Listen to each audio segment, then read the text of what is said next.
Hello everybody, today we are going to discuss the 27th chapter of The Invisible Man, that is the siege of Kemp's house. In the last chapter we discussed how the Invisible Man killed that innocent Vic Steed who had nothing to do with the Invisible Man, but unluckily he came in his way and he was killed. And after that the Invisible Man got extremely, or say almost hysterical, almost in a state of delirium, but then he silenced, or he got cool and calm, and then he pieced together all his plans there, hiding himself in the thickets of Hintondian.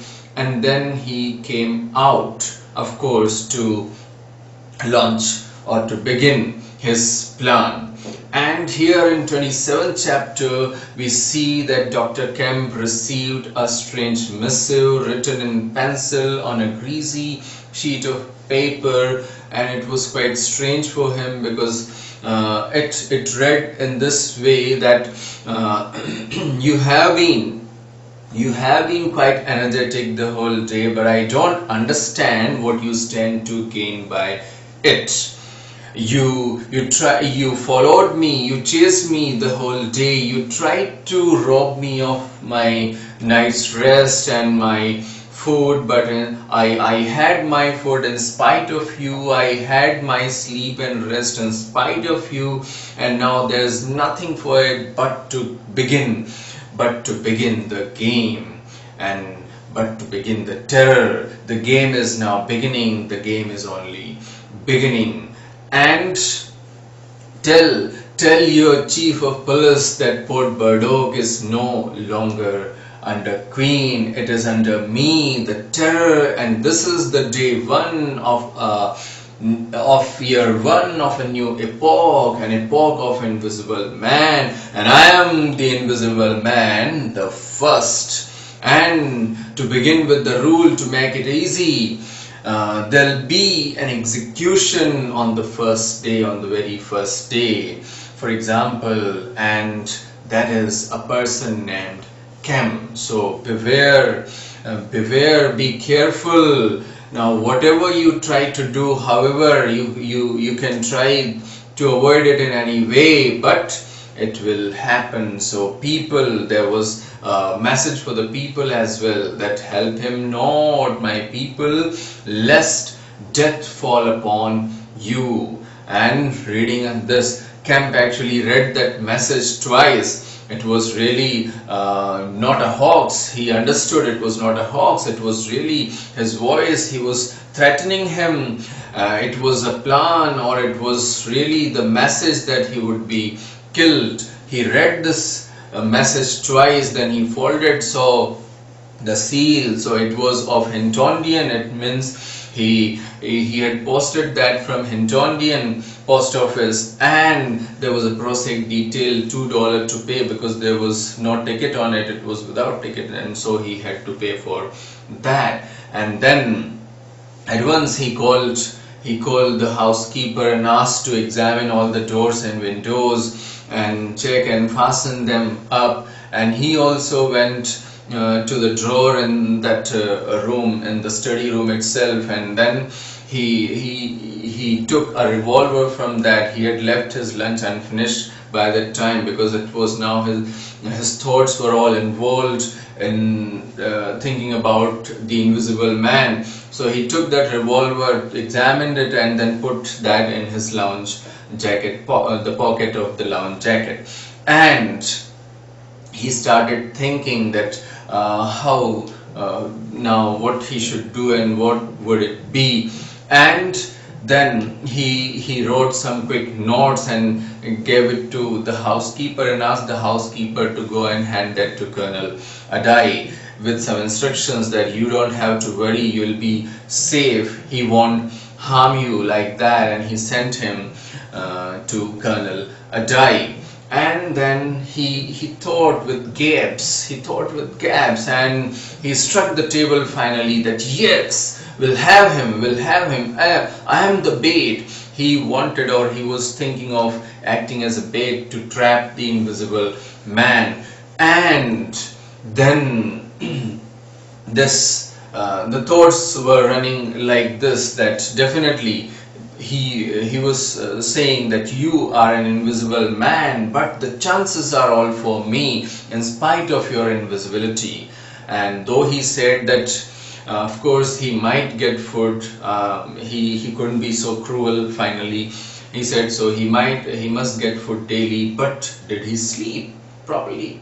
So he was wondering, and suddenly then he heard something, a slight rap against the brick wall over the frame, and he got a bit nervous that time because he thought it might be, but then he thought it might be a sparrow or something else. And then there was ringing on the door, a knock, and it was he got a bit slight afraid. He went down and he unbolted the door, put the chain, and asked without showing himself. So a familiar voice was there, and it was the voice of Colonel Adai. Actually, Colonel Adai had come, and he informed Dr. Kemp that the housekeeper, the maid, she was assaulted, and it might be that the note had been taken away, and he now knew his plans, and he might be approaching him any time. He said, oh, I was a fool that I didn't think that it is just an hour's walk from Hintondian, and he might be approaching any time, and I set the trap, I proposed a trap like a fool. So he now was thinking how silly he was to do all that. But now they both were there planning and deciding what to do, and suddenly there were resounding blows they heard upstairs. Actually, some window had smashed. They went, or they rushed upstairs, and again it was another, and so one after the other he was smashing windows, he was just breaking them, and he said he's a fool, the shutters are down and the glasses definitely will fall out, and he may hurt him that way. They came down, they could hear the resounding blows against the glasses and the shutters and the doors and all, and they rushed down again, and another window, they heard another window went its way. And Colonel Adai said, so what he is doing, what this all for? He asked. He said, it is just the beginning, it is just the beginning. He cannot come up because there is no way even for a cat to come up, no shutters, nothing here, so he cannot come up, we are safe here. And Colonel Adai at that time said that I must go down to the station and get some get bloodhounds, and that ought to settle him. So I must have some stick or something to go out and all. So when he was going or he was planning to go out, he asked that if I get some stick or something, and then he asked that do you have a revolver? So Dr. Kemp hesitated. Actually he had, but then he hesitated. He said, I at least have not one to spare. So he said, I'll bring it back, I'll give it back to you. You don't have to worry, you'll be safe here. And saying this, they both went down. Dr. Kemp followed. He said, you just get straight out of here this way. And Dr. Kemp, Colonel Adai came out of the house, just felt relaxed and relieved because no movement, nothing was there outside. And then slowly he moved out across the lawn, and suddenly there was a ripple, a breeze, something. He got attentive. A voice said, stop, and he just tightened his grip on the revolver. And then the voice said, will you oblige me by going back to the house? Dr. Kemp in a Colonel Adai in a hoarse voice said, sorry. His voice was really rough and hoarse.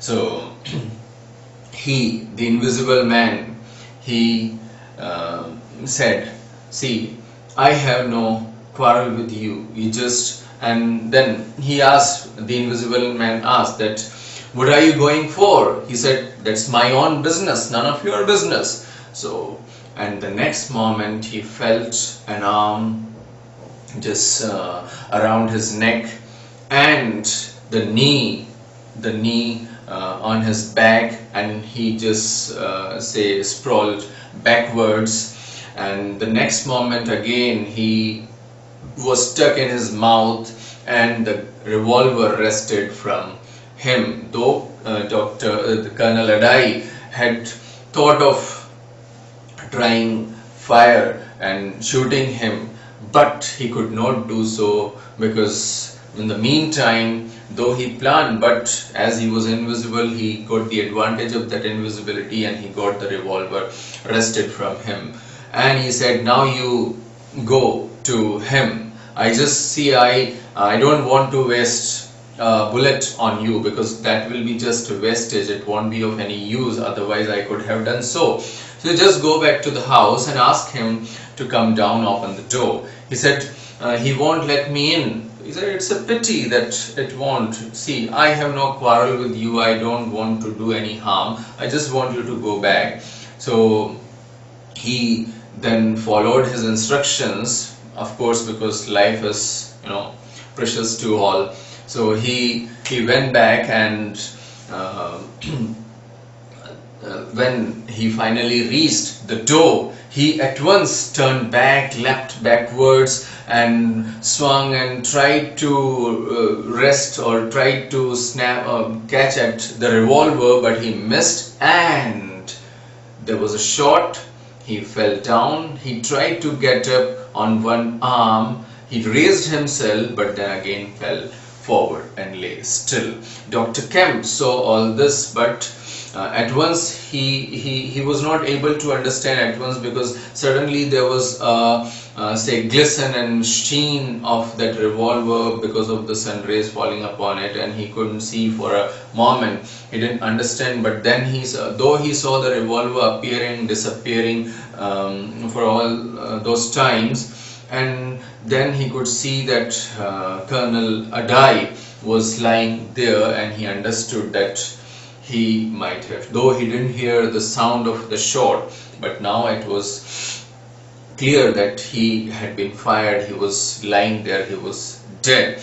In the heart of hearts, he was thinking that why he doesn't fire. He was thinking all that while, but now it was all clear for him that what had happened there.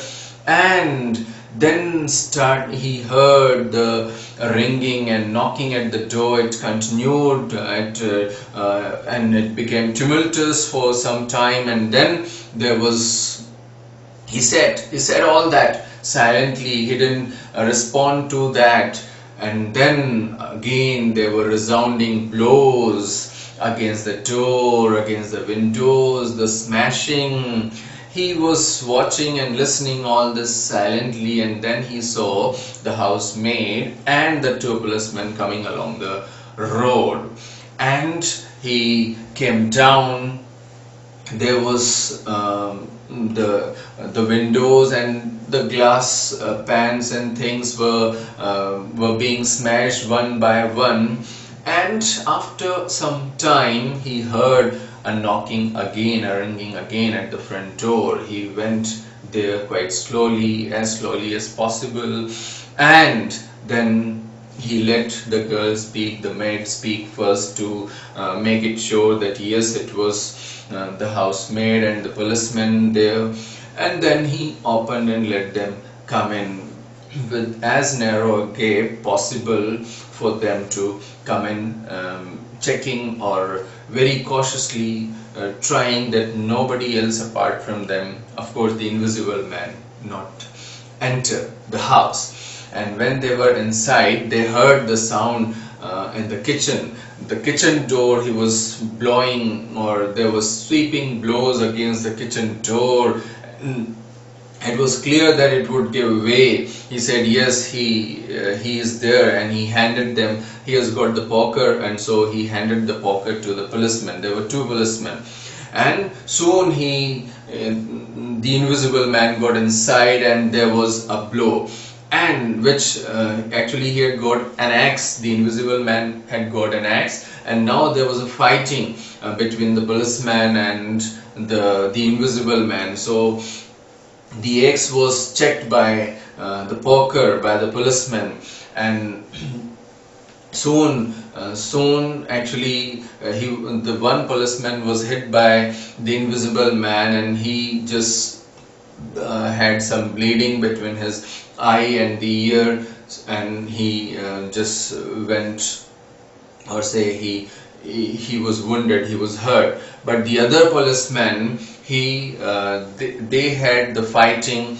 and there was that axe and poker going on. He tried one gunshot as well, that he fired a shot as well, and it ripped actually a Sidney Cooper on the wall. Sidney Cooper is actually a painting by the famous painter Sidney Cooper, but the gunshot spoiled that, and the fighting was going on. And finally, when he got a chance, the policeman got a chance to hit, and the revolver went away, and then he caught the axe again on the poker. The next blow hit the helmet. He just staggered and just struck against the umbrella stand there. And the next attempt, in the next way, in the next blow, what happened, that something snapped, a snapping sound, something soft and perhaps a bone or something snapped, and the axe fell